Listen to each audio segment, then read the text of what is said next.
Sentimen tersebut semakin memposisikan etnis Tionghoa sebagai kaum minoritas yang tidak disukai, serta disisihkan. Di Jakarta sendiri, di kawasan pertokoan Glodok menjadi sasaran amuk massa, Tiap toko milik etnis Tionghoa dijarah tak kenal ampun. Suara-suara bakar Cina, bunuh Cina, jarah kerap terdengar riuh di udara. Halo selamat datang di ruang kami. Lewat ruang kami kali ini, yuk kita tengok sejarah dari peristiwa yang terjadi di masa lalu. Bulan Mei merupakan bulan yang bersejarah bagi bangsa Indonesia. Pasalnya, di bulan inilah Orde Baru yang selama 32 tahun di bawah kepemimpinan Presiden Soeharto mundur dari jabatannya sebagai Presiden Republik Indonesia. Mundurnya Pak Harto ini merupakan puncak dari kerusuhan dan aksi protes massa yang terjadi di berbagai daerah.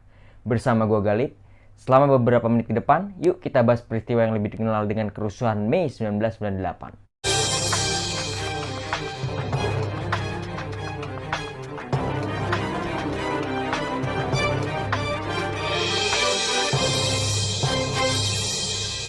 Kerusuhan Mei 1998 jadi sejarah kelam bagi bangsa Indonesia. Pelanggaran hak asasi manusia atau HAM secara besar-besaran terjadi kala itu, Satu di antaranya yaitu tragedi Trisakti yang menewaskan 4 mahasiswa Universitas Trisakti pada 12 Mei 1998. Saat itu, ribuan mahasiswa dan sivitas akademika Universitas Trisakti berunjuk rasa damai di dalam kampus. Aparat dari kesatuan yang hingga kini belum jelas dari satuan mana melakukan penembakan kepada mahasiswa dengan peluru tajam. Akibat penembakan itu, 4 mahasiswa Universitas Trisakti meninggal, Puluhan yang lain terluka. Mahasiswa yang meninggal ialah Elang Mulia Lesmana, Heri Hartanto, Hafidin Royan, Hendriawan Si. Mereka tewas tertembak terkena peluru tajam di tempat-tempat vital seperti kepala, tenggorokan, dan dada, Julianto Hendro Cahyono, Ketua Senat Mahasiswa Trisakti periode 1997-1998, menunjukkan bukti bahwa peluru yang dipergunakan untuk menembak mahasiswa adalah peluru tajam, Sehari setelahnya, 13 Mei sampai 15 Mei 1998, menyusul peristiwa-peristiwa pelanggaran HAM lainnya yang dikenal dengan kerusuhan Mei 1998. Pada rentang 13 sampai 15 Mei ini, Indonesia bergejolak akibat kerusuhan rasial terhadap etnis Tionghoa di sejumlah kota, antara lain Jakarta, Medan, Palembang, Solo, Surabaya, serta beberapa kota lainnya, Koordinator Investigasi dan Pendataan Tim Relawan Sri Palupi pernah menganalisis peristiwa tersebut dan mendapat kesimpulan bahwa kerusuhan Mei 1998 disebabkan oleh sentimen anti Tionghoa yang telah lama berlangsung, yang kemudian dimanfaatkan untuk memicu kericuhan akibat krisis moneter. Saat itu beredar tuduhan bahwa etnis Tionghoa penyebab krisis moneter. Provokasi tersebut disebarkan oleh beberapa jenderal yang tidak memiliki hubungan dengan perekonomian, Tuduhan tersebut didasarkan pada informasi palsu bahwa etnis Tionghoa melarikan uang rakyat ke luar negeri dan sengaja menimbun sembako sehingga rakyat Indonesia kelaparan dan sengsara, Apalagi jika dilihat secara materi, perekonomian etnis Tionghoa yang stabil dan strategis serta dinilai lebih sukses.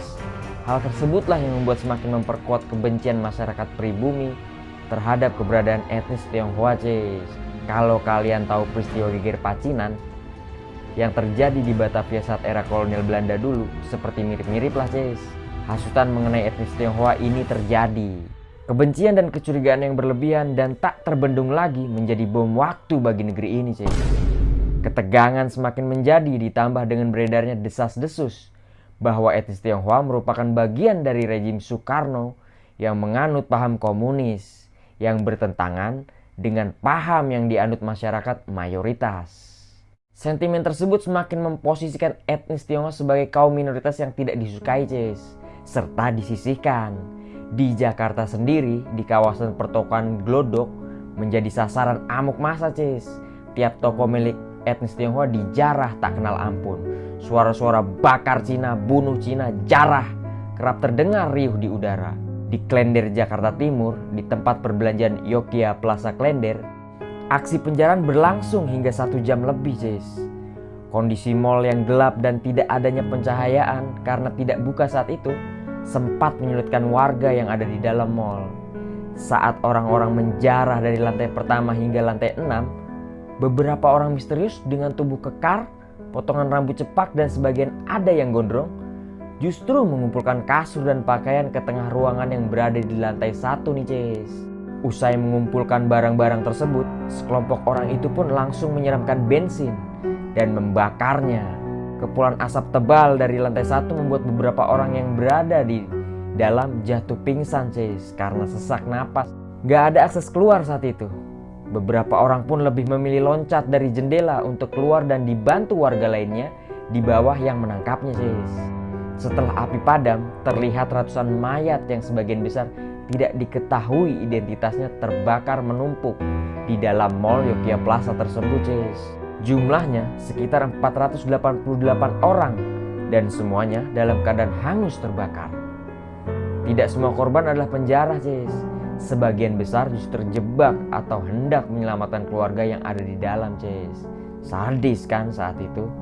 Di Sidotopo, Surabaya pada tanggal 14 Mei 1998, para perusuh menargetkan toko dan rumah milik orang Tionghoa, menjarah harta benda dan membakar properti mereka. Tim Gabungan Pencari Fakta (TGPF) menemukan 2 kasus pemerkosaan dan 4 kasus kekerasan seksual Ces. Di hari yang sama di Padang, Sumatera Barat, sebanyak 10 kantor bank rusak dilempari batu oleh perusuh yang terdiri dari mahasiswa. Perusakan tersebut mereka lakukan saat dalam perjalanan menuju kantor DPRD Sumatera Barat untuk berdemo Ces. Di Palembang, Sumatera Selatan, 10 toko milik etnis Tionghoa dan belasan lebih mobil dibakar oleh perusuh Ces, serta puluhan orang mengalami luka-luka terkena lemparan batu oleh mahasiswa yang berunjuk rasa ke kantor DPRD Sumatera Selatan. Dalam peristiwa di Palembang tersebut, tim relawan untuk kemanusiaan melaporkan bahwa kekerasan seksual juga terjadi Ces. Pada 15 Mei 1998 pukul 14.20, ribuan perusuh dari Surakarta tiba di Boyolali. Mereka membakar pabrik, mobil dan rumah, serta menjarah toko di dekat pasar Boyolali. Bank-bank yang ada di sana bahkan terpaksa harus ditutup karena ancaman pembakaran Bank Sentral Asia cabang Salatiga Ces. Perusuh juga memblokir jalan dari Semarang ke Surakarta. Amuk masa ini membuat para pemilik toko ketakutan dan memberikan keterangan di depan toko mereka dengan tulisan milik pribumi atau pro reformasi. Hal itu dilakukan karena penyerang hanya fokus ke etnis Tionghoa Ces. Makanya mereka pada nulis milik pribumi kayak tadi. Kerusuhan Mei 1998 merupakan peristiwa yang memilukan bagi bangsa Indonesia, bagi mereka yang menjadi korban kerusuhan dan bagi etnis Tionghoa di Indonesia Ces. Toko-toko dan rumah mereka dijarah, dibakar, dan bahkan dihancurkan. Lebih dari itu Ces, pelanggaran HAM berat pun terjadi terhadap wanita Tionghoa. Mereka diperkosa, dilecehkan, dianiaya, dan dibunuh Ces. Seorang aktivis relawan, Ita F. Nadia, menganalisis alasan wanita Tionghoa ditargetkan sebagai sasaran utama kerusuhan Mei 1998 adalah karena mereka lemah dan tidak dapat memberikan perlawanan.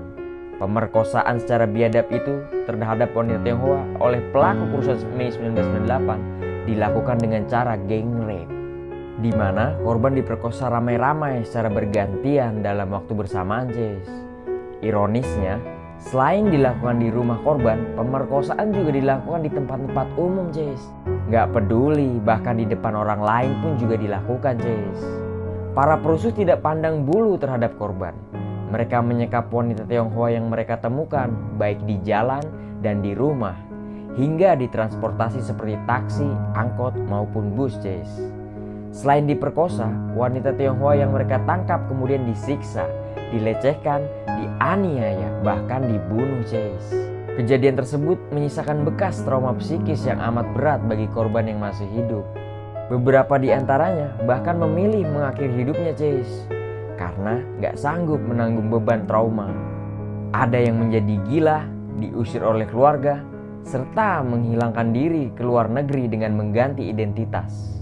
Salah satu korban pemerkosaan, Ita Martadinata Haryono, yang telah bergabung sebagai anggota tim relawan, bahkan dibunuh secara keji pada 9 Oktober 1998. Ita tewas di rumahnya sesaat sebelum kepergiannya ke Amerika Serikat sebagai saksi pembela HAM internasional terkait kasus kerusuhan Mei 1998 tersebut, Cis. Total korban tewas dalam kerusuhan Mei 1998 adalah sekitar 1.188 orang dan setidaknya 85 wanita dilaporkan mengalami pelecehan seksual, Cis. Bila ditelusur lebih jauh, apa sih sebenarnya pemicu kerusuhan ini, Cis? Ada beberapa hal yang memicunya, Cis. Di antaranya dari lemahnya perekonomian, kesenjangan sosial, hingga keadaan politik yang makin tak jelas, Cis. Gambaran lengkapnya yaitu sebagai berikut, Cis. Yang pertama ada anjloknya nilai rupiah terhadap dolar Amerika Serikat. Indikasi akan terjadinya krisis moneter sebenarnya sudah tercium sejak 1997, Cis. Tepatnya di bulan Agustus. Mata uang rupiah terlihat merosot dan mencapai titik terendahnya pada bulan September. Jika bulan-bulan sebelumnya nilai rupiah berada di angka Rp2.380 per dolar, hanya dalam kurun waktu 1 tahun nih nilai rupiah babak belur dan mengalami depresiasi mencapai 600%. Pada bulan Juli 1998, 1 dolar AS dihargai Rp16.650, Cis. Makanya tuh jadi krismon. Besarnya angka utang luar negeri swasta, persoalan kedua yang menjadi akar terjadinya krisis moneter 1998 ini, Cis. Per Maret 1998, total utang luar negeri dikabarkan tembus hingga 138 miliar US dollar, sekitar 72,5 miliar dolar US dollar merupakan utang swasta, Cis. Kabar buruknya lagi, 2/3-nya adalah utang jangka pendek dan jatuh tempo pada tahun 1998, Cis. Gak berhenti sampai di situ aja. Cadangan devisa saat itu tersisa 14,44 miliar US dollar, sehingga tak cukup nih untuk membayar utang sekaligus bunganya. Yang ketiga ada krisis kepercayaan pasar dan masyarakat.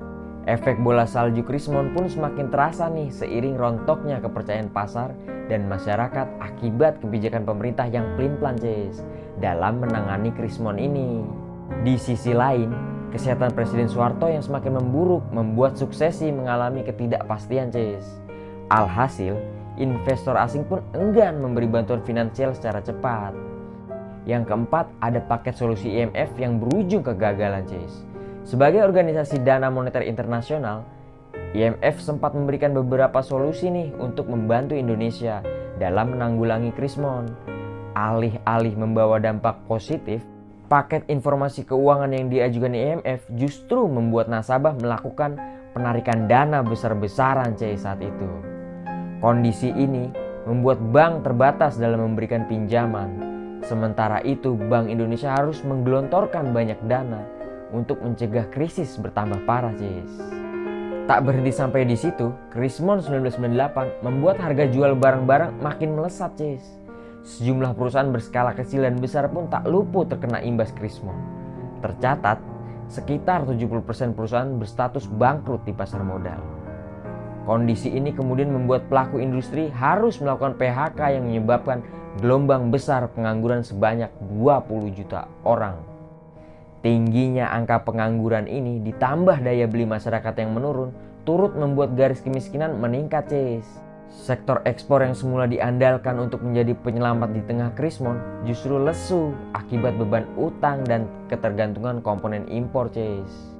Dari peristiwa kerusuhan 1998 ini, harusnya kita mulai belajar, Cis, bahwasanya Indonesia bukan hanya milikku, bukan hanya milikmu. Indonesia juga bukan hanya miliknya, juga bukan milik mereka saja. Indonesia milik kita. Ya, kita bangsa Indonesia, Cis. Maka dari itu, mari kita jaga bersama nyalanya api revolusi Indonesia bersama, Cis. Sekian ruang kami kali ini. Bila kalian merasa bertambah informasi mengenai peristiwa bersejarah yang terjadi di masa lalu, dukung kami terus ya, Cis. Terima kasih dan sampai jumpa di ruang kami selanjutnya.